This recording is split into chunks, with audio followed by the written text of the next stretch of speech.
तो गुजरात में चुनाव है, ऐसे में यह सवाल भी ट्रेंड कर रहा है कि क्या लोगों को तेल के बढ़े हुए दामों से राहत मिलेगी, क्या पेट्रोल डीजल के दाम कम होंगे।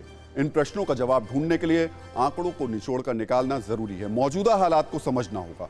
नोट करने वाली बात यह है कि भारत इस समय बम्पर रफ्तार के साथ क्रूड ऑयल खरीद रहा है। रूस 1/4 दामों में तेल बेच रहा है और भारत इसका पूरा फायदा उठाना चाहता है।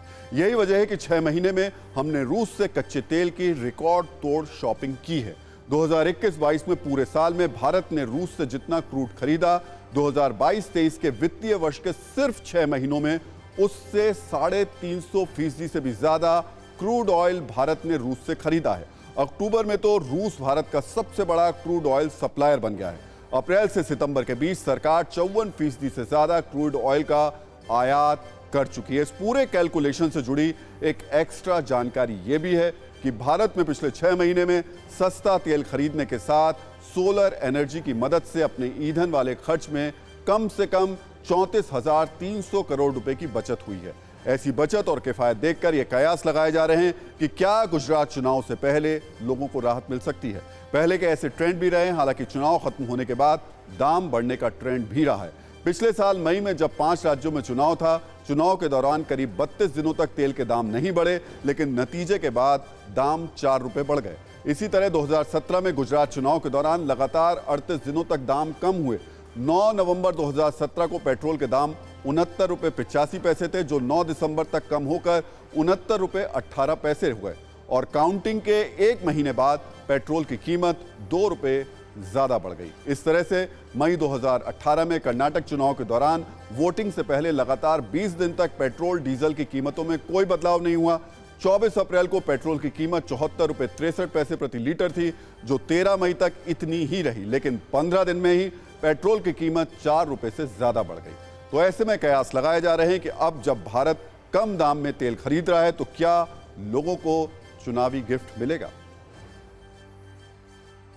तो ट्विस्ट सिर्फ गुजरात की सियासत में नहीं है, यह सिलसिला दिल्ली से केरल तक दिख रहा है। आमतौर पर टीवी सीरियल्स में एक ऐसी लड़ाई दिखाई जाती है जो भी कभी खत्म नहीं होती, जिसमें डायलॉग्स और एडिटिंग का तड़का लगातार उसे मसाले की तरह आपके सामने पेश करता रहता है। ये लड़ाई है सास बहू की। टीवी सीरियल्स के स्वरूप कितने भी बदल चुके हों, लेकिन ये लड़ाई आज भी चल रही है। ऐसी ही एक लड़ाई सियासत में भी आज से नहीं, पिछले कई सालों से लगातार जारी है। ये तकरार है उपराज्यपाल या राज्यपाल के साथ राज्य की सरकारों की। वैसे ये एक बहुत गंभीर विषय है और देश की राजधानी दिल्ली में यह लड़ाई एमसीडी चुनाव से पहले सुप्रीम कोर्ट की दहलीज तक पहुंच गई है। दिल्ली के उप मुख्यमंत्री मनीष सिसोदिया ने सुप्रीम कोर्ट में एक हलफनामा दायर किया, जिसमें उन्होंने आरोप लगाया कि दिल्ली के उपराज्यपाल सरकार के काम में रोड़ा अटका रहे हैं और एलजी की शह पर दिल्ली के अफसर सरकार के आदेशों की अवहेलना कर रहे हैं। डिप्टी सीएम मनीष सिसोदिया ने अपने हलफनामे में लिखा है, दिल्ली के नौकरशाह मीटिंग में नहीं आते हैं, अफसर मंत्रियों का फोन तक नहीं उठाते हैं, मंत्रियों के आदेशों की अनदेखी की जाती है, अफसर चुनी हुई सरकार से उदासीनता का व्यवहार करते हैं और उपराज्यपाल वीके सक्सेना के आने के बाद से ये टकराव और बढ़ गया है। एफिडेविट में इस बात का भी जिक्र है कि अधिकारियों पर मीटिंग में हिस्सा न लेने का दबाव बनाया जा रहा है। वैसे सियासत की सत्ता में टाइमिंग का रोल बहुत ज्यादा होता है, इसलिए इस विवाद की टाइमिंग समझना भी जरूरी है। दिल्ली और केंद्र सरकार में अफसरों की ट्रांसफर पोस्टिंग का अधिकार किसका है, इस पर 5 जजों की संविधान पीठ 24 नवंबर को सुनवाई करने वाली है और उसके बाद 4 दिसंबर को दिल्ली में एमसीडी के चुनाव होने हैं। उससे पहले दिल्ली में अधिकारों पर शुरू हुई इस सियासी टकराव के मायने अब बढ़ जाते हैं। कानून के प्रावधान है, ब्यूरोक्रेसी की एक गाइडलाइन है, एक उनकी ब्लू बुक है, वो उसके हिसाब से काम करते हैं। वो अपनी जो उनके प्रधान लीड हैं उसको कभी उल्लंघन नहीं करते। असल में इनको दिक्कत है कि इनको प्रोसेसेस में नहीं जाना।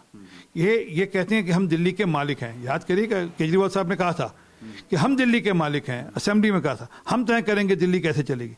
दिल्ली कानून के हिसाब से चलेगी। जब से नए एलजी साहब आए हैं, उन्होंने एड़ी चोटी का जोर लगाया है कि किसी तरह से अरविंद केजरीवाल जी के काम को रोका जाए, और ये सच्चाई है कि वो रोज अड़ंगा डालते हैं। जो भी अधिकारी दिल्ली सरकार की चुनी हुई सरकार के साथ काम करता है उसको धमकाते हैं। इसलिए मनीष सिसोदिया जी ने कोर्ट में यह हलफनामा दिया है, क्योंकि दिल्ली वालों के काम करने के लिए हमें सड़क से लेके कोर्ट तक कहीं पर भी लड़ाई लड़नी पड़ेगी तो हम लड़ेंगे।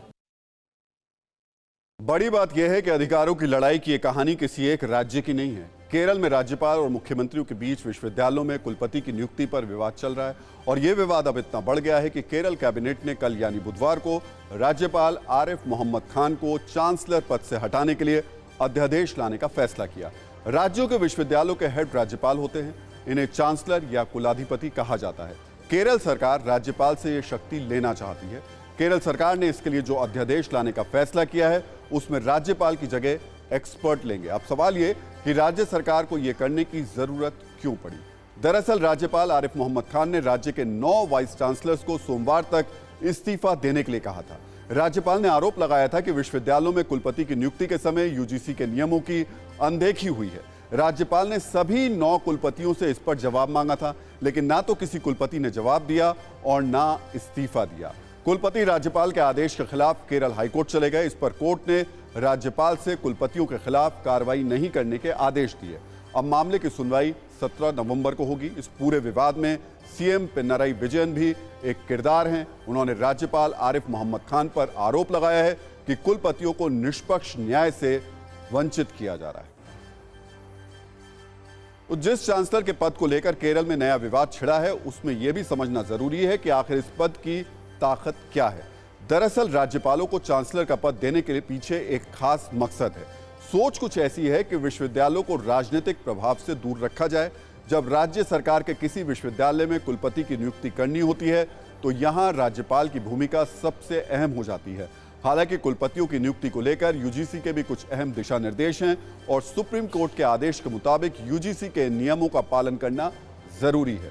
यहां हम आपको एक बात और बता दें कि ये बात कही जरूर जाती है, लेकिन हम सब जानते हैं कि राज्यपाल की जो नियुक्ति होती है और जो ज्यादातर राज्यपाल बनते हैं उनका बैकग्राउंड राजनीतिक ही होता है। राज्यपाल और सरकार की तकरार की यह कहानी किसी एक राज्य की नहीं है। अधिकतर क्षेत्र और शक्तियों को लेकर राज्यपाल और मुख्यमंत्री कई राज्यों में आमने सामने आ चुके हैं। इसमें पश्चिम बंगाल पिछले दिनों सबसे बड़ा सबूत रहा, जहां मुख्यमंत्री ममता बनर्जी और जगदीप धनखड़ के बीच सबसे ज्यादा टकराव देखने को मिला था और इसमें बड़ी लड़ाई लॉ एंड ऑर्डर पर रही। अक्टूबर में पंजाब में विधानसभा का विशेष सत्र बुलाने की मंजूरी के बाद विवाद हुआ, जब पंजाब में राज्यपाल बनवारी लाल पुरोहित और सीएम में टकराव हुआ। इससे पहले कानपुर की छत्रपति शाहूजी महाराज यूनिवर्सिटी के कुलपति विनय पाठक पर एक्शन को लेकर सरकार और राज्यपाल आमने सामने आ गए। इसको लेकर सवाल खड़े हुए। महाराष्ट्र में उद्धव ठाकरे की अगुवाई वाली सरकार के स्पीकर की नियुक्ति पर राज्यपाल से टकराव हुआ। तेलंगाना में बाढ़ प्रभावित इलाकों के दौरों पर भी राज्यपाल और मुख्यमंत्री के बीच खींचतान देखने को मिल चुकी है। हालांकि ये बात सच है कि राज्यपाल की शक्तियों का दायरा भी काफी बड़ा होता है। किसी विधेयक को कानून की शक्ल देना हो या फिर राज्यों की सरकार गठन पर राज्यपाल की अहमियत है। राज्यपाल केंद्र सरकार और राज्य सरकार के बीच एक महत्वपूर्ण कड़ी के रूप में काम करता है।